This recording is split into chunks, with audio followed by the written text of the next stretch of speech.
Subscribe to Gizmo Times and get notified about our latest videos by hitting the bell icon. Hey guys, this is Chetan for Gizmo Times and you're watching the quick unboxing and hands-on with the Realme 3 smartphone. This comes as an upgrade to the Realme 2 and the phone has an HD plus 6.2-inch display and it comes powered by the Helio P70 octa-core chipset, and there's variants having 3GB of RAM, 32GB storage and 4GB of RAM, 64GB storage.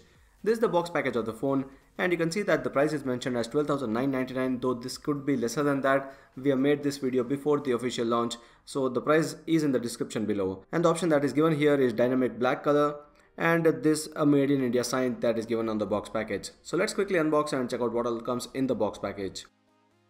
Firstly, what you see here is this transparent rubber cover that is to protect the sides of the phone and the back of the device, since the back is made of plastic. And there's an information guide as well as a quick guide for the quick start of the phone, and the information warranty manual as well. And this is the phone, that's the Realme 3 with the dynamic black color having the blue gradient towards the bottom, and a dual lens camera combination on the back. And then there's this power adapter that comes with a 5-way two-way output, that's 10-watt charging that is supported in the device. And next is this micro USB cable that is to connect the phone to the PC or to the charger for charging or transfer of the files. And along with that, there's a SIM ejector pin, and that is all in the box package. Now moving back to the phone, this is the black gradient. It does look good on the back, but this could be easily prone to scratching because it's a plastic back, and there are smudges as well that you can easily notice here. And it comes with that dual lens camera combination on the back. There's a fingerprint sensor as well that is provided here, which is a bit regressed from the surface of the back. And on the front is the 6.2-inch display with that water drop notch that houses a 13-megapixel selfie camera. And there's minimal bezels. This time at least the bezels are much thinner. Even the chin of the phone is thinner. And towards the bottom on the physical aspect, there's a speaker grill, the micro USB port, the microphone, as well as the 3.5mm headset jack. On the right is the power button, nothing else is given on the right. On the top there's nothing actually, there's not even a secondary microphone on the device. And on the left is the volume rocker buttons as well as the SIM card access tray, and that is where you find the two SIM card slots, that's the nano SIM card slots along with the micro SD card slot, which is the dedicated slot here. Now on the front of the phone, this is the 6.2-inch display that is coming with a 720 x 1520 pixels of screen resolution and the Gorilla Glass 3 protection, and this is Android 9 Pie this time, the official Android 9 Pie with the ColorOS 6.0 that is layered over it, that's Oppo's UI. And there's an app drawer as well this time, which was not a case with any of the previous ColorOS versions. App drawer is something that is functional and useful for most of the users, which is something that users always demanded as well. And this Android 9 version, there's 4GB of RAM, and this is the Android Pie that is on the device. We are not sure of the future upgrades, but at least right now it's on the latest OS. And the storage that is given here is 48GB. It's showing us 42 because we already installed quite a lot of apps since I've been using this phone for a few days. I've installed some games, and the actual storage that is available to the user is 48GB out of the 64GB. And you can see here that this time the navigation buttons are a bit different. You have to pull down from the bottom for the recent apps to open, and these are the different settings that you can see here. There's game space as well, with the game assistant to help with the performance, to keep the notifications away, and for a better gaming experience. Apart from that, there's split screen, there's clone apps, there's app management as well, and there's the smart service where you get the smart assistant and also the smart driving. So displayed on the screen furthest from the home screen, providing smart convenience services. That is what the smart assistant is all about. And now going to the security options of this phone, there are two options, that's face unlock as well as fingerprint. First, let's check out the fingerprint. One good thing about Realme phones or Oppo phones is that the security options are quite easy to use. They are very good at recognition as well. This is at real time. This is not a video that is speeded up. It's on real time, so you can see that the registration that is done on the fingerprint is very fast here. And once we are done with the registration, you can also see whether the recognition as well was fast, and the unlocking, what's the speed of the unlocking. The fingerprints can be used for unlock, app lock, as well as for the privacy safe.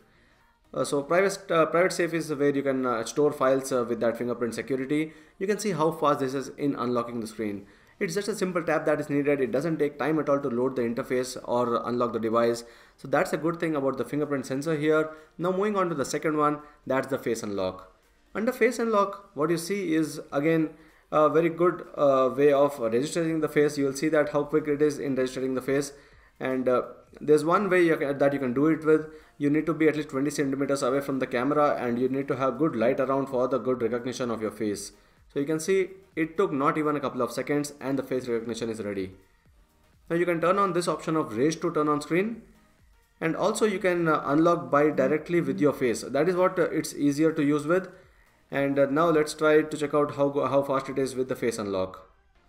There's also the option of the screen brightness compensation. In case you are in low light areas, the screen would brighten up. And now you can see that it's just a simple press of the power button that is required here.